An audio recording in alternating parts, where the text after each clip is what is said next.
Hello friends, myself Dr. Savita Kumari, Senior Consultant Obstetrics and Gynecology Department, Delhi NCR। आज का हमारा विषय है कि vaccination, normal vaccination apart from Covid vaccination क्यों ज़रूरी होता है और इसके लिए हम किस तरह से हेल्थ केयर वर्कर्स यानी अपने गायनेकोलॉजिस्ट के संपर्क में रहें कि वो टाइम टू टाइम कौन से वैक्सीनेशन का क्या ज़रूरत है, क्या इम्पोर्टेंस है वो बताएं और वैक्सीनेशन के लिए अवेयर हों। कई बार ये होता है कि वैक्सीनेशन को हम उतना इम्पोर्टेंस नहीं देते हैं। ये वैक्सीनेशन जो है ये डिपेंड करता है, इसके लिए कुछ बहुत स्टैंडर्ड या स्पेसिफिक गाइडलाइंस नहीं है, क्योंकि वैक्सीनेशन क्या होता है, ये होता है कि हम बैक्टीरिया या वायरस का एक पार्ट निकाल कर बॉडी में इंजेक्ट करते हैं, जो कि बॉडी को के इम्यून सिस्टम को रोग प्रतिरोधक क्षमता के लिए जो यूनिट है बॉडी में काम कर रहा है उसको जाकर बताता है कि ये इसके अगेंस्ट में एंटीबॉडी बनाना है, जो कि अगर फर्दर नेचुरल इन्फेक्शन होता है तो उस इन्फेक्शन के अगेंस्ट में पहले से ही अंदर सिपाही तैयार रहें जो कि उस कीटाणु से लड़ सके। तो यही होता है वैक्सीनेशन। इसलिए वैक्सीनेशन बहुत ज़रूरी है, क्योंकि प्रेगनेंसी में क्या होता है कि हम प्रेग्नेंट लेडी का इम्यून सिस्टम पूरा ऑल्टर्ड होता है हार्मोन की वजह से और प्रेगनेंसी की वजह से। क्योंकि बच्चा का ठीक है, हम बोलते हैं कि हमारा ब्लड का रिलेशन है, माँ और बच्चे का अटूट संबंध होता है, लेकिन जब बच्चा पेट में आता है माँ के तो वो एक तरह से फॉरेन बॉडी होता है। उसको एक्सेप्ट करने के लिए थोड़ा इम्यून सिस्टम को, बॉडी के इम्यून सिस्टम को डाउन होना होता है। मतलब जितनी रोग प्रतिरोधक क्षमता आपकी पहले होती है उससे उसका लेवल डाउन हो जाता है, तभी वो फीटस, बच्चे रूपी फॉरेन बॉडी को बॉडी एक्सेप्ट करता है।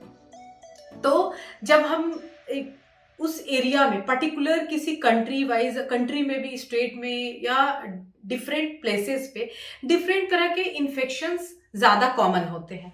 जैसे शहरी क्षेत्रों में क्या होता है, इम्यूनिटी लो होने की वजह से, life style and poor dietary habit होने की वजह से, थोड़ा सीडेंट्री हैबिट होने की वजह से और बहुत स्ट्रेस लेवल होने की वजह से अर्बन एरियाज़ में यानी शहरी क्षेत्रों में क्या होता है कि जनरल लोगों की इम्यूनिटी लो होती है और प्रेगनेंसी में वो और लो हो जाती है।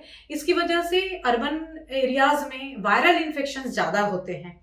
और ग्रामीण क्षेत्रों में क्या होता है कि अवेयरनेस की कमी की वजह से, साफ सफाई नहीं होती है, उसकी वजह से उनमें बैक्टीरियल इन्फेक्शन, फंगल इन्फेक्शन के ज़्यादा चांसेस होते हैं। तो ये टोटली वैक्सीनेशन का है कि जो एरिया में, पर्टिकुलर एरिया में जो इन्फेक्शन ज़्यादा होता है उसके अगेंस्ट में वैक्सीनेशन का ये होता है। और कुछ स्टैंडर्ड प्रोटोकॉल है जो कि गवर्नमेंट ऑफ इंडिया फॉलो करती है। उसमें क्या है, सबसे पहला है टिटनस टॉक्सॉइड, क्योंकि ये क्या होता है, टिटनस का जो एक बैक्टीरिया से होता है, ये बैक्टीरिया सॉइल में होता है। सॉइल जब डस्ट उड़ता है, एयर में इनहेल करते हैं, उससे भी होता है, या छोटे कटे फटे कहीं पे उंड हो, उसकी क्लीनिंग अच्छे से नहीं हुई है, स्पेशली अगर वो प्रिक, इवन रस्टेड जंग लगे हुए किसी एक पॉइंटेड चीज से भी हो गया तो भी ये इन्फेक्शन के चांसेस होते हैं। ये इसलिए इम्यूनाइजेशन शेड्यूल में शामिल किया गया है क्योंकि टिटनस का बैक्टीरिया बहुत सीरियस इन्फेक्शन करता है मदर में, और बच्चे में लॉन्ग टर्म बहुत साइड इफेक्ट, इवन उनका मानसिक स्थिति भी बच्चे का अफेक्टेड होता है जब बच्चे बड़े हो सकते हैं तब। तो ऐसी स्थिति में टिटनस का वैक्सीन जरूर लेना चाहिए। टिटनस के वैक्सीन का स्टैंडर्ड जो है कि जब भी प्रेगनेंसी, पहले इसका ड्यूरेशन था कि सेकेंड ट्राइमेस्टर में देना था, लेकिन अब ये है कि जब भी आपका प्रेगनेंसी डायग्नोज हुआ है तो जिस पीरियड में 6 से 10 हफ्ते में यूजुअली ऑर्गन ज़्यादा बनता है, ऑर्गेनोजिनेसिस होता है, जिसमें छोटे बच्चों का ऑर्गन डेवलप होता है पर्टिकुलर कि ये ऑर्गन बनने वाला है। तो उस टाइम को छोड़ के जब प्रेगनेंसी डायग्नोज हुई तो टिटनेस का पहला डोज देना है, दूसरा डोज 4 हफ्ते के बाद देना है। आजकल तीसरा डोज भी आ गया कि तीसरा डोज कहते हैं कि डिलीवरी के 4 से 6 हफ्ते के पहले देना है, लेकिन कुछ लोगों का ये मत है कि ये दूसरे डोज के 6 महीने के बाद लगना चाहिए। तो ऑलमोस्ट वही होता है, थर्ड ट्राइमेस्टर में ये थर्ड डोज दिया जाता है। ये टिटनेस की बात हो गई।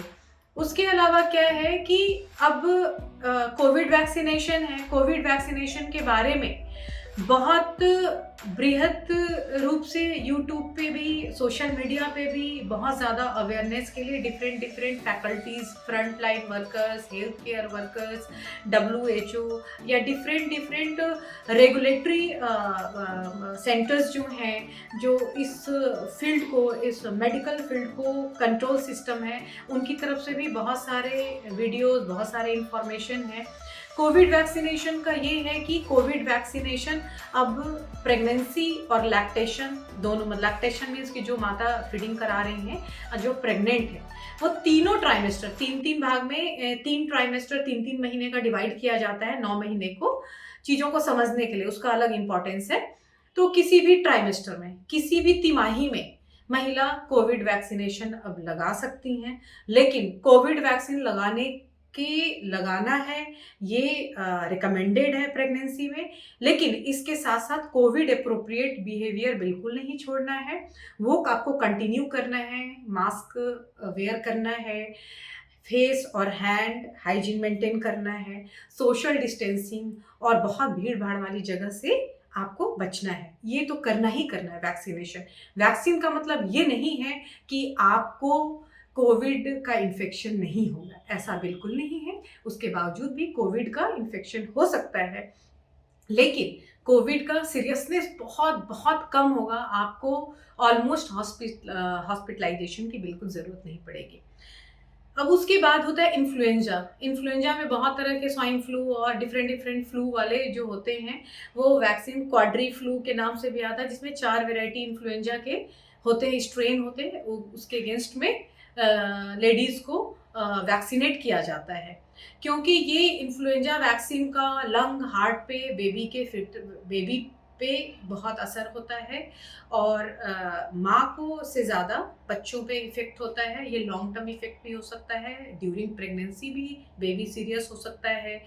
ठीक है, इन्फेक्शन से क्या होता है, अर्ली में है तो एबॉर्शन हो सकता है, लेट में है तो प्री टर्म डिलीवरी हो सकती है, और प्री टर्म डिलीवरी के जो भी बच्चे पर इम्पैक्ट पड़ता है, फिजिकल और लॉन्ग टर्म न्यूरोलॉजिकल, जैसे MR वगैरह, मेंटली रिटार्डेड बच्चे हो सकते हैं, उनका न्यूरो डेवलपमेंट अच्छा नहीं होता है, वो सब प्री टर्म वाले सारे इससे एसोसिएटेड होते हैं। स्टील बर्थ हो सकता है, आप पेट के अंदर बच्चा किसी टाइम की डेथ हो सकती है। तो इस चीज़ के लिए आपको समझना होगा कि इस वैक्सीन का बड़ा इम्पोर्टेंस है। अगर उस एरिया में ये बहुत कॉमन वैक्सीन है, बहुत कॉमन प्रॉब्लम है, तो आपको ज़रूर वैक्सीनेशन कराना चाहिए इन्फ्लुएंजा के अगेंस्ट में।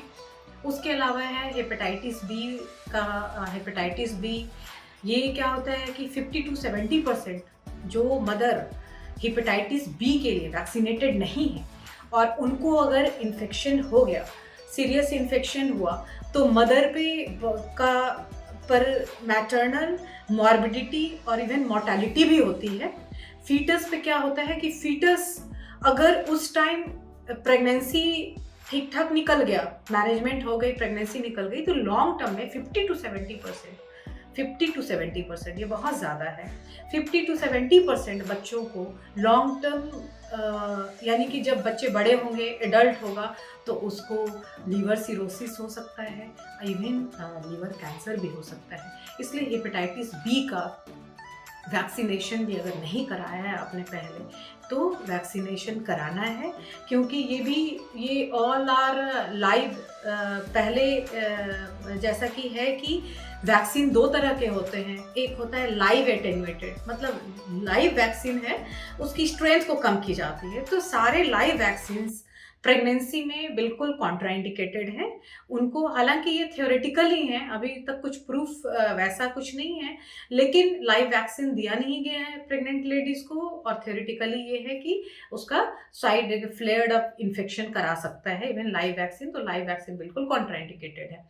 फिर क्या, जो वैक्सीन हम लोग देते हैं वो इनएक्टिवेटेड वैक्सीन होता है। तो हेपेटाइटिस बी का भी इनएक्टिवेटेड वैक्सीन है, और अगर मदर को हो गया है तो पोस्ट डिलीवरी 12 घंटे के अंदर बच्चे को हेपेटाइटिस बी का वैक्सीन शुरू कर देना चाहिए। इवन इम्यूनोग्लोबुलिन भी देते हैं कि इमिडिएटली प्रोटेक्शन हो, क्योंकि मदर से जो एंटीबॉडी आया है, अगर इन्फेक्टेड मदर है तो उतना सफिशिएंट नहीं है कि वो बेबी को प्रोटेक्ट करे 6 मंथ के लिए, क्योंकि बेबी का अपना एंटीबॉडी 6 मंथ तक नहीं वो उसका इम्यून सिस्टम वैसा डेवलप नहीं होता है।